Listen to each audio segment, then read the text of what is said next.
நீண்ட காலங்களுக்கு முன்பு ஆதாம் மற்றும் ஏவாளுக்கு 2 மகன்கள் பிறந்தார்கள்.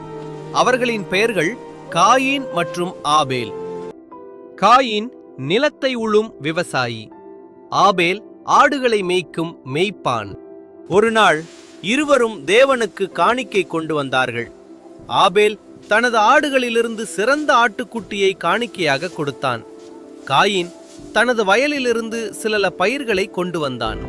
தேவன் ஆபேலின் காணிக்கையை மகிழ்ச்சியுடன் ஏற்றார். ஆனால் காயினின் காணிக்கையை ஏற்றுக்கொள்ளவில்லை. இதனால் காயின் மிகவும் கோபமும் பொறாமையும் கொண்டான். அப்போது தேவன் காயினிடம் பேசினார். நீ நல்லதை செய்தால் ஏற்றுக்கொள்ளப்படுவாய். பாவம் கதவின் முன் காத்திருக்கிறது, நீ அதை கட்டுப்படுத்த வேண்டும். ஒரு நாள் காயின் தனது சகோதரன் ஆபேலை வயலுக்கு அழைத்துச் சென்றான். அங்கே கோபத்தால் காயின் ஆபேலை கொன்றான். பின்னர் தேவன் கேட்டார், உன் சகோதரன் ஆபேல் எங்கே? காயின் சொன்னான், எனக்கு தெரியாது, நான் என் சகோதரனை காக்கும் ஒருவனா? காயின் செய்த பாவத்திற்காக தேவன் அவனை தண்டித்தார்.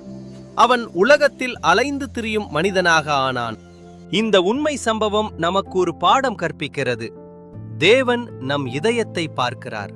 பொறாமையும் கோபமும் பாவத்திற்கு கொண்டு செல்கிறது. தேவனை நேசித்து அவருடைய வார்த்தைக்கு கீழ்ப்படிவோம்.